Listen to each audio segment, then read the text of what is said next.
On this episode of Game Shack, I review 2Retro's new handheld gaming device. I'm going to tell you guys what kind of games it can play. Can it do anything else besides play games? Is it worth the $70 it's going to cost you? Should you pick it up for Christmas? All that and more coming up next. It sure is cute, I can tell you that. So cute. Hey everybody, welcome on back into the Game Shack. I'm your host, JDV for Evil Genius Entertainment. Thanks for stopping by. It really does mean a lot to us. If you can give us a thumbs up, it really does help a channel like this. Subscribe if you haven't already. Hit the notification bell if you do, so you know when videos like this drop. As always, you guys are the primary sponsors of this channel. I basically survive on the meager amount of YouTube money that they send me, so please give me that thumbs up. It really does help. As I said in the cold open, 2Retro did send me this unit to review. It is the Anbernic model RG35XXSP, and if you put that into Amazon, it will pop right up. I'm going to give you links both to the Amazon and their own homepage for this device. It goes for 70 to 75 bucks if you get it off of Amazon.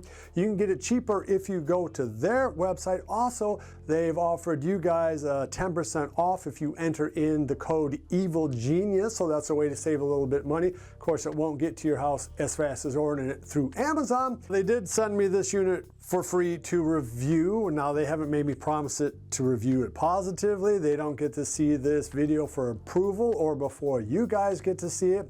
As always, I try to have my opinions be as unbiased and as honest as I possibly can be. But as always, please use your own best judgment, do your research, and don't just rely on my word before you drop your hard-earned cash. Okay, so what can this thing do for this 65 to 75 bucks? Well, basically this thing plays retro video games, everything from the Atari 2600 era all the way up to the Dreamcast, PlayStation 1 type era games. And from everything that I can see, playing through hundreds of different games on this, I've had this for about 3 months now, so I really actually have put a lot of hours on this machine before I reviewed it. It plays them all flawlessly. There are a few games that don't work right, but that's because of the ROM itself, not because of this unit. What this is, essentially, is a RetroPie 3, as far as I can tell, crammed into this little handheld device. And there is a lot of things to recommend this device for. Now, I primarily have been using it for 3 different ways. One is to play Atari 2600 games, which play and look fantastic on here. You can play the fighting games because it does have the shoulder buttons, which is nice. Now, I'm 6'1", almost 6'2", have, I guess, average size hands for a person of that size, and I have no problem playing the device in terms of its size. But if you have really big hands, maybe it wouldn't be for you. I think even if you had smaller hands, it'll work just fine.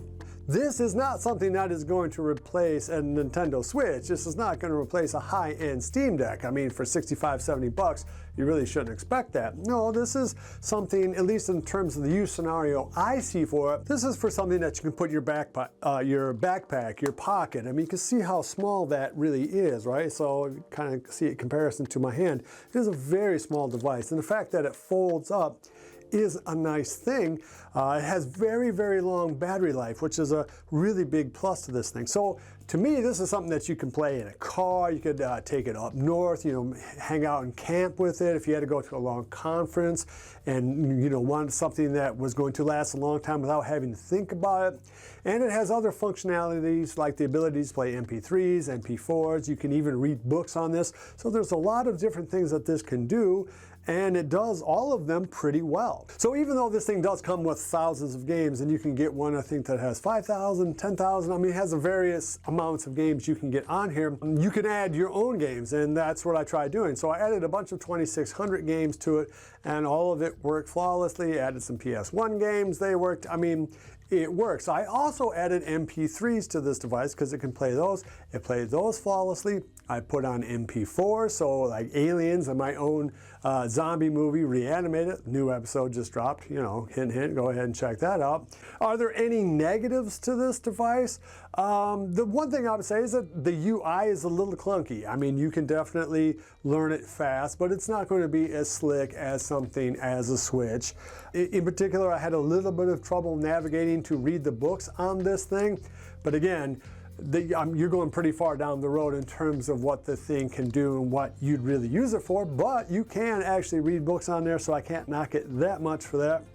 I mean, realistically, no, I think this is a pretty amazing little device. I'm glad I own it. And if I didn't own it, now that I've got to play it, I would buy it just to play the Atari 2600 games, because that's really the kind of games that I tend to play when I'm not playing my bigger units. So my overall grade on this thing is an A. I think it's a pretty amazing device for the money. Again, you can't expect to be playing high-end modern games on it, but if what you want to play are those older style games, MAME games, Atari games, Genesis, those style of games, then this is a very interesting product, and one that I have put a beating on. This thing has sat around my house. My kids have been on it. It's been around the dog and cats. It's sat at various places. So this thing is not only tough, the battery lasts a long time, and from everything that I can see, that it's a pretty stable machine, and one that will give you hours of entertainment should you want to pick it up. Okay, so that's going to wrap up this episode of the 2 Retro Model RG35XXSP. It's got a long name, but it's a cute little machine. Got to think picking it up. All right, that's going to wrap up this episode. If you guys like content like this, please give me a thumbs up on the way out the door. Really does help this channel. Love each other, and until next time, I'll see you guys in the Game Shack. Mwah! Be sure to visit evilgeniusentertainment.com for exclusive content, swag, casting call news, and much, much more.